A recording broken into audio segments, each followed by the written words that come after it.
শুরু করার আগে অবশ্যই আমার যিশুর পথ ও জীবন চ্যানেলটির পাশে থাকবেন। যে প্রার্থনাটি করব, যা আপনাদের জীবনে অনেক সমস্যার সমাধান করবেই। আজ আমরা গীতসংগীতার একটি প্রার্থনা করব।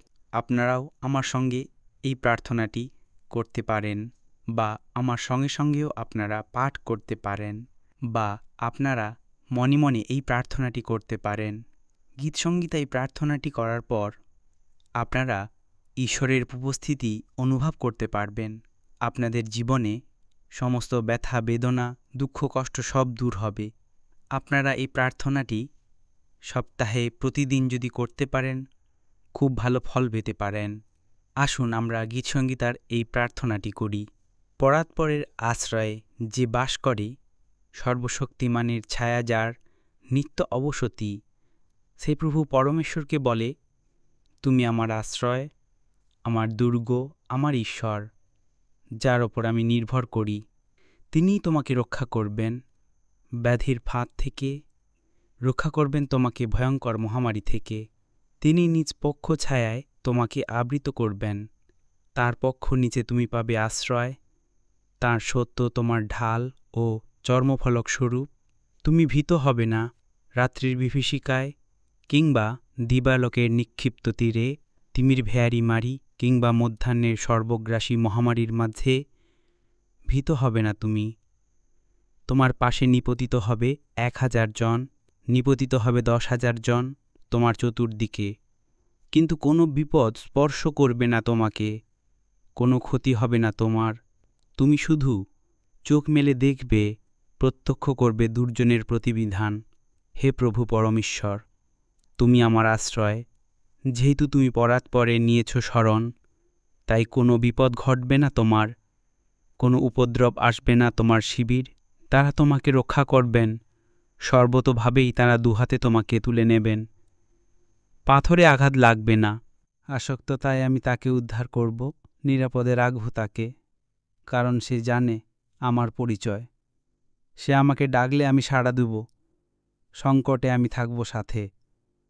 আমি তাকে উদ্ধার করব গৌরবান্বিত, আমি পরিতৃপ্ত করব, তাকে দীর্ঘায়ু দিয়ে দেখাব তাকে আমার পরিত্রাণ। হে প্রভু পরমেশ্বর, তোমার কাছে কৃতজ্ঞতা নিবেদন করা ভালো। তুমি হে পরাৎপর, তোমারই স্তবগান করা শ্রেয়। প্রতি প্রভাতে তোমার অবিচল প্রেমের কথা ও নিশীথে তোমার সত্যময়তার কথা ঘোষণা করা ভালো। বীণা ও বাঁশির সুরে সুরে, তাঁর যন্ত্রের ঝঙ্কারে হোক এ ঘোষণা তোমার মহান কর্ম। হে প্রভু পরমেশ্বর, আনন্দে পূর্ণ করে আমার হৃদয়। কি মহান কীর্তি তোমার, আমি গাইব তোমার জয়গান। হে প্রভু পরমেশ্বর, তোমার কীর্তি কত মহান, কত গভীর তোমার পরিকল্পনা। কপটচারীরা জানে না এ কথা, নির্বোধ বোঝে না যে চিরতরে বিনষ্ট হওয়ার জন্যই দুষ্টেরা বেড়ে ওঠে তৃণদলের মতো, অধর্মচারীরা হয় সমীক্তশালী। কিন্তু হে প্রভু পরমেশ্বর, তুমি সত্রস্বর্গ ঈশ্বর। তোমার শত্রুরা, হে প্রভু পরমেশ্বর, তোমার শত্রুরা হবে বিনষ্ট, অধর্মচারীরা হবে বিক্ষিপ্ত। কিন্তু তুমি উন্নত করেছ আমার শির, বন্যবৃষের শিঙের মতো নতুন তৈলে অভিষিক্ত হয়েছি আমি স্বচক্ষে নিরীক্ষণ করেছি আমার শত্রুদের পতন, সকর্ণে শুনেছি আমার বিরোধী দুরাচারদের দুর্দশার কথা। ধার্মিক ব্যক্তি সমৃদ্ধ হবে তাল বৃক্ষের মতো, লেবাননের সিডার বৃক্ষের মতো সে হবে উন্নত, শ্রীনপ্রভুর নিকেতনের অপিত বৃক্ষের মতো।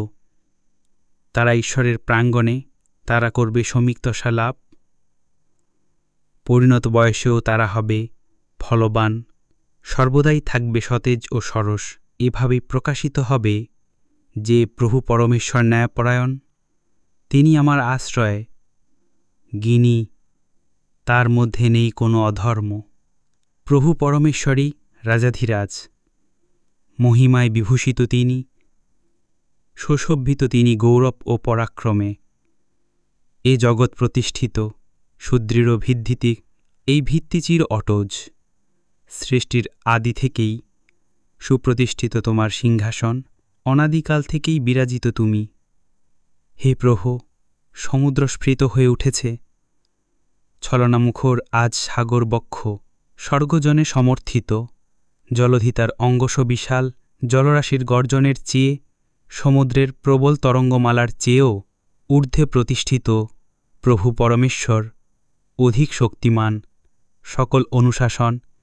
হে প্রভু পরমেশ্বর, পবিত্রতা তোমার ভবনের শোভা, যুগে যুগে চিরকাল।